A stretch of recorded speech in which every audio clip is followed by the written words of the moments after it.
జమ్మూ కాశ్మీర్ లో భారీ వర్షాల నేపథ్యంలో కేంద్రం అప్రమత్తమైంది. జమ్మూ కాశ్మీర్ లోని అన్ని జిల్లాలకు ఎమర్జెన్సీ హెల్ప్ లైన్ నెంబర్లు ఏర్పాటు చేసింది.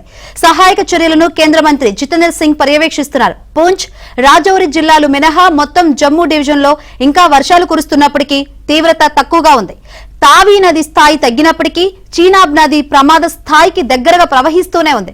విద్యుత్, నీటి సరఫరా, మొబైల్ సేవలను పునరుద్ధరించడమే తక్షణ ప్రాధాన్యతగా అధికారులు నిరంతరం కృషి చేస్తున్నారు. ఎస్డీఆర్ఎఫ్, ఎన్డీఆర్ఎఫ్, పారామిలిటరీ, ఆర్మీ, వైమానిక దళ అధికారులు పౌర పరిపాలనతో సమన్వయం చేసుకుంటున్నారు.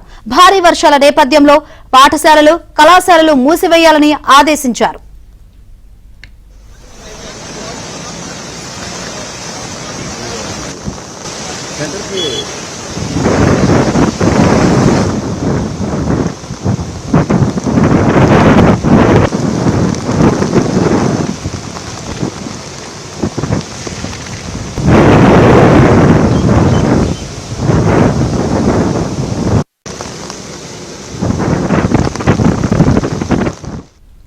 జమ్మూలో కొండ చర్యలు విరిగిపడి 30 మంది యాత్రికులు మృతి చెందిన ఘటనలో సహాయక చర్యలు కొనసాగుతున్నాయి. సహాయక చర్యలో పాల్గొనేందుకు ఢిల్లీ నుంచి ఎన్డీఆర్ఎఫ్ బృందాలు బయలుదేరాయి. 2 విమానాల ద్వారా సహాయ సామగ్రిని కేంద్రం తరలించింది. జమ్మూ, ఉదంపూర్, శ్రీనగర్ ఎయిర్ బేసుల్లో హెలికాప్టర్లను సైన్యం సిద్ధం చేసింది.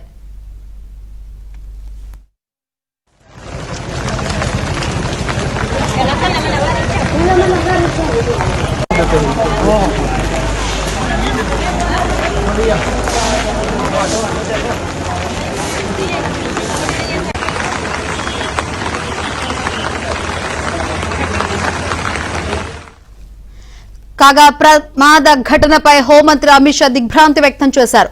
జమ్మూ కశ్మీర్ సీఎం ఒమర్ అబ్దుల్లా ఎల్జీ సిన్హాకు ఫోన్ చేసి కేంద్రం నుంచి పూర్తి సహాయ సహకారాలు అందిస్తామని హామీ ఇచ్చారు.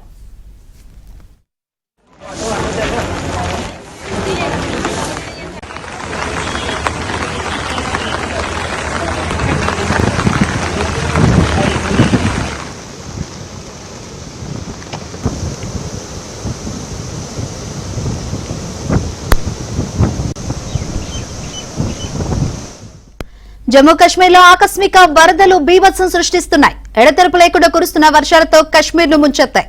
ఈ క్రమంలోనే వైష్ణోదేవి ఆలయ మార్గంలో కొండ చర్యలు విరిగిపడిన ఘటనలో 30 మంది మృతి చెందగా పలువురు తీవ్రంగా గాయపడ్డారు. దీంతో ముందు జాగ్రత్తగా ఆలయానికి వెళ్లే 2 మార్గాలను అధికారులు మూసివేశారు. మరోవైపు దోడా జిల్లాలో మేఘ విస్ఫోటనం కారణంగా పలువురు మృతి చెందారు. కతువా, కిస్తవాడ్లోనూ దాదాపు ఇదే పరిస్థితి నెలకొంది.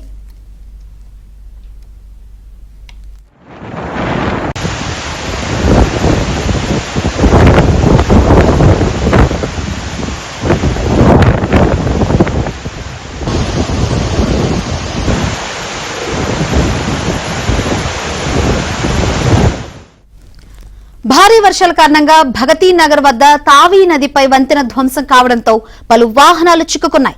అనేక ప్రాంతాల్లో బ్రిడ్జిలు, రోడ్లు కొట్టుకుపోయాయి. ముందు జాగ్రత్త చర్యగా జమ్మూ, శ్రీనగర్ జాతీయ రహదారిపై ట్రాఫిక్ ను నిలిపివేశారు. చీనాబ్, తావీ, రావీలతో పాటు హిమాచల్ ప్రదేశ్, ఉత్తరాఖండ్లోని తదితర నదులు ప్రమాదకర స్థాయిలో ఉధృతంగా ప్రవహిస్తున్నాయి.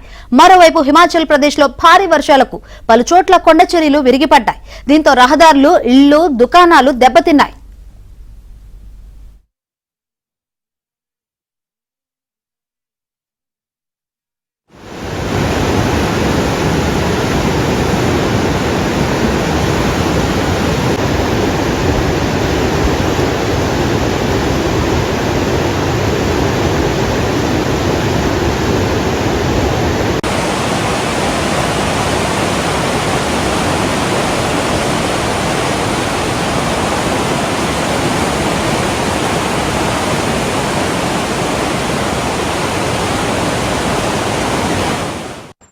జమ్మూ కాశ్మీర్ లోని వైష్ణోదేవి ఆలయం వద్ద కొండ చర్యలు విరిగిపడి 30 మంది మృతి చెందారు. ఇప్పటికే అక్కడ సహాయ చర్యలు కొనసాగుతున్నాయి. ప్రస్తుతం సిచ్యువేషన్ ఏంటో తెలుసుకుందాం. మరిన్ని వివరాలు అందించేందుకు మా ప్రతినిధి సతీష్ సిద్ధంగా ఉన్నారు. సతీష్, ఏంటి సిచ్యువేషన్? భారీ వర్షాలతో జమ్మూ కాశ్మీర్ అంతా అతలకుతలమైంది. పలు చోట్ల కొండ చర్యలు విరిగిపడి బీభత్సం సృష్టించింది. కాట్రాలోని సుప్రసిద్ధ వైష్ణోదేవి ఆలయం మార్గంలో కొండ చర్యలు విరిగిపడిన ఘటనలో మృతుల సంఖ్య 30కి పెరిగింది. మరో 23 మంది గాయపడ్డట్టు కూడా అధికారికంగా వెల్లడించడం జరిగింది. ఈ మేరకు అధికారులు ఈ అంశాన్ని కూడా శిబిరాల కింద పలువురు ధర్మస్థానిక కూడా రెస్క్యూ అక్కడ చేరుకొని సహాయక చర్యలు చేపట్టడం ముందుగా జారీ చర్యలు చేపట్టడానికి ఇప్పటికీ ఆలయానికి వెళ్లే ప్రధాన 2 మార్గాల చేత కూడా అధికారులు మూసివేశారు. భారీ వర్షాల నేపథ్యంలో జమ్మూ కాశ్మీర్ వ్యాప్తంగా పలు వరదలు సంభవించిన దక్షిణ కాశ్మీర్ లో శ్రీరామ్ నది బ్రహ్మపుత్ర స్థాయిని దాటి ముప్పల్ని ప్రవహిస్తుంది. దీంతో వరద హెచ్చరికలు జారీ చేశారు. ఇప్పటికే లోతట్టు ప్రాంతాలు జలమయ్యాయి. దాదాపు వరద ముప్పు నేపథ్యంలో 3,800 మంది సురక్షిత ప్రాంతాలకు కూడా అధికారులు పంపించారు. ప్రతికూల వాతావరణం వల్ల ఏడు ఎయిర్పోర్ట్ లో విమాన రాకపోకలు అంతరాయం కలుగుతుందని చెప్పచ్చు. మరోవైపు ఉత్తరాదిలో పలు రాష్ట్రాల్లోనూ వర్షాలు కురుస్తున్నాయి. పంజాబ్ లోని గ్రామంలో వరదలు ముంచెత్తడంతో దాదాపు 22 మంది సిఆర్పీఎఫ్ జవాన్లు అక్కడ చిక్కుకుపోయారు. దీంతో ఆర్మీ రణంలో దిగి హెలికాప్టర్ సాయంతో వారందరికీ రక్షించడం జరిగింది. పంజాబ్ లో సక్లైట్, బియాస్, రవి నదిల ఉగ్రరూపందాల్చే హిమాచల్ ప్రదేశ్, ఉత్తరాఖండ్ లో నదులు బ్రహ్మనగర స్థాయిలో కూడా విస్తృతంగా ప్రవహిస్తున్న నేపథ్యంలో పెద్ద ఎత్తున కూడా జమ్మూ కాశ్మీర్ చర్యలు చేపట్టారు. జమ్మూలో గతంలో కంటే కూడా ఈసారి వరదల దాటికి జమ్మూ కాశ్మీర్ అంతా కూడా అతలకుతలమైంది. కేంద్ర హోంశాఖ సైతం కూడా ఇప్పటికీ అంశాన్ని కూడా పూర్తిగా పరిశీలిస్తుందని చెప్పాల్సి ఉంటుంది. మరోవైపు ఎన్డీఆర్ఎఫ్, ఇండియా పారామిలిటరీ, ఆర్మీ, వైమానిక దళాలు సైతం కూడా పరిపాలన సమీపంగా సమన్వయం చేసుకుంటూ కూడా ముందుకు వెళ్తుంది. జమ్మూ కాశ్మీర్ ఇప్పటికే అనేక పాఠశాలలు సైతం కూడా సెలవులు ప్రకటించి మూసివేశారు. ఇప్పటికే అధికారులు జమ్మూ పరిసర ప్రాంతాలంటూ కూడా కేంద్ర ప్రభుత్వం ఎప్పటికప్పుడు మానిటరింగ్ చేస్తుంది. కేంద్ర హోంశాఖ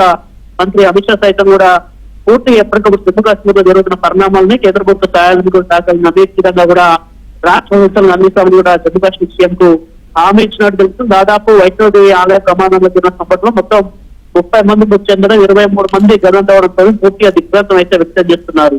Shankar, right, thank you Satish.